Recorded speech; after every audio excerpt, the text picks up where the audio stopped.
And Jeff said, Daddy, I know exactly where it happened. Ken says, okay, son, that's one strike. Okay, shortly after there was another. Daddy, I'll tell you just exactly where it happened and why. Daddy says, okay, then it happened. That's it, Jeff. That was the end.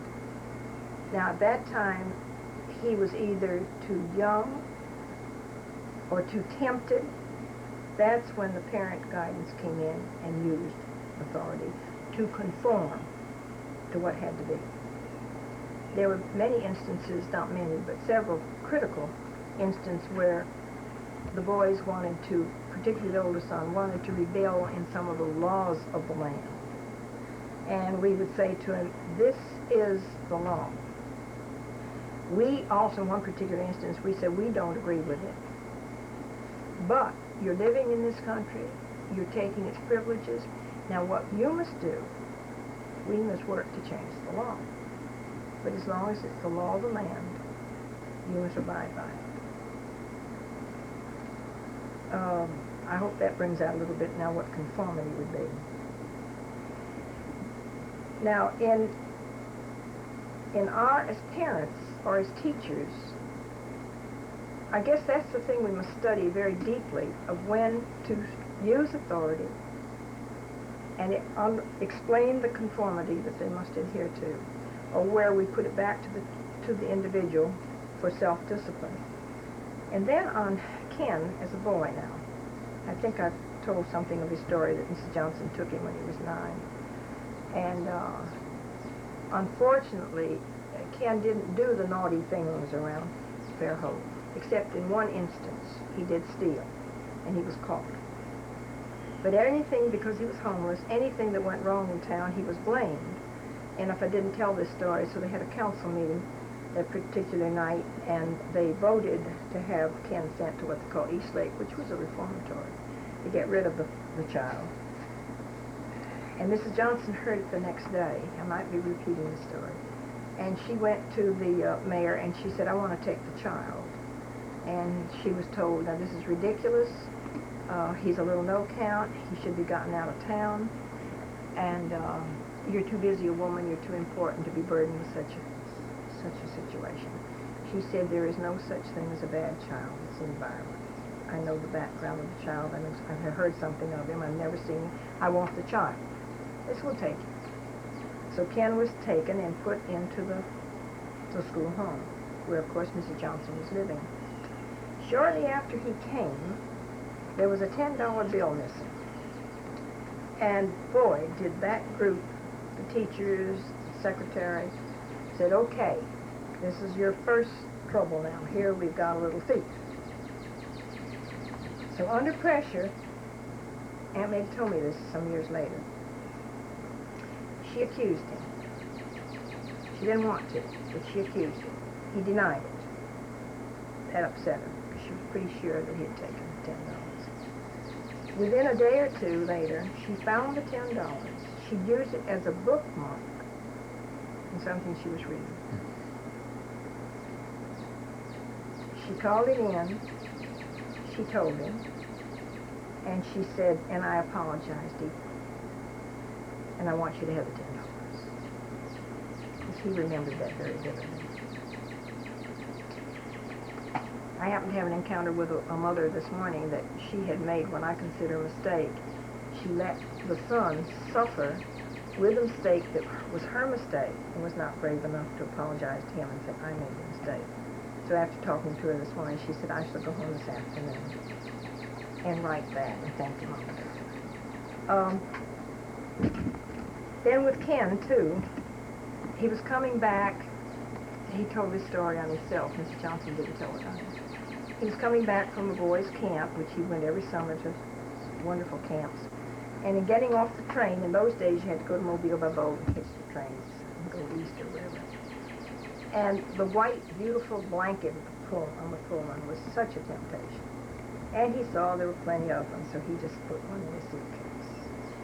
He brought it home, put it on his bed in the school home. He said he really didn't think too much about it. He just thought there were lots of them, and the train people must have been rich. So Mrs. Johnson, inspecting rooms, which she did, I don't know how often she did it. Anyway, she saw the blanket. So she called Ken in, and I suppose then he must have been, 11, 12 maybe. And she said, "That's a beautiful blanket you have on your bed, Ken." And he said, "Oh, yes." And she said, "Where did you get it?" And he said, "Oh, I took it off the train." And she said, "That's stealing." He wasn't sure. And he said he tried to say, "Well, they have lots of blankets, and they can afford it," and tell her a lot.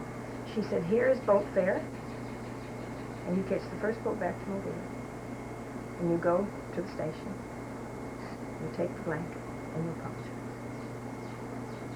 He said it helped him. It didn't embarrass him in the manner in which she did it. Of course, he did just what she asked him to do. And that was, to me, that was well handled by her, no excuses. And with his background of how he had to live, it was pretty understandable to me, too, why he was tempted to take the blanket. Because at times he even slept in a bread box. I don't know whether you know anything about bread boxes.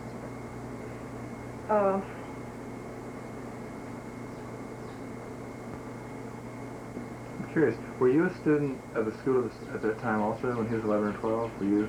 Yeah, Kenny was 4 years older than I, so I was in school.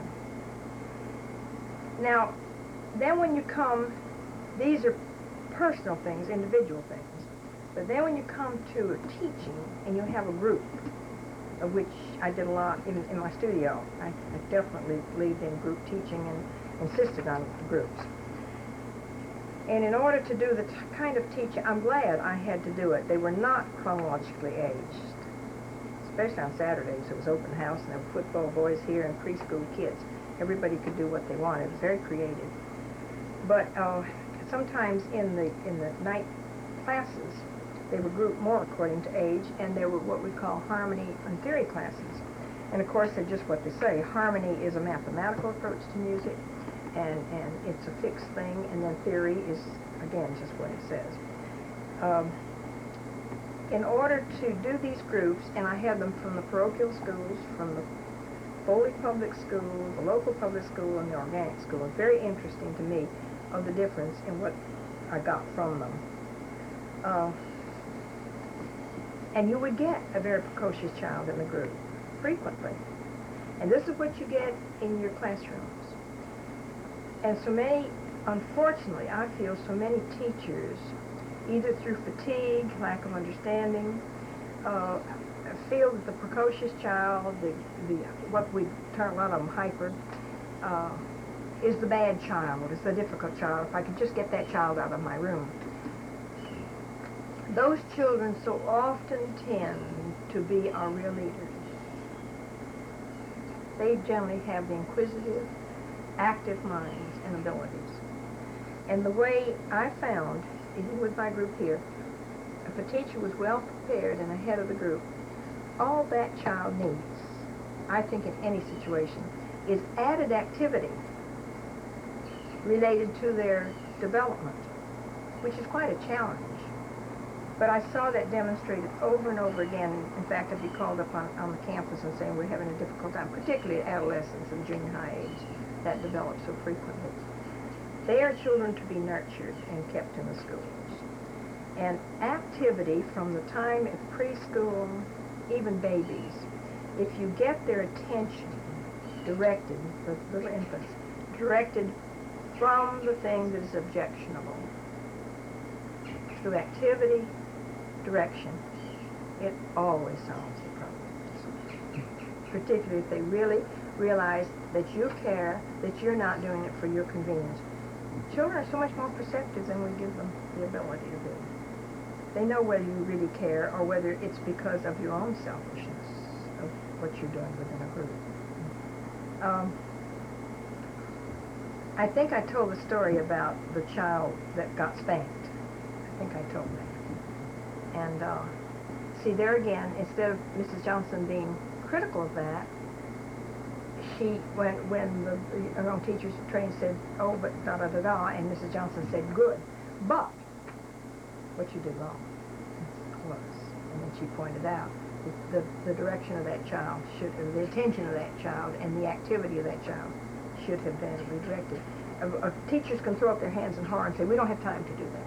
Well, if they don't have time to do that, then the children shouldn't even be in the classroom.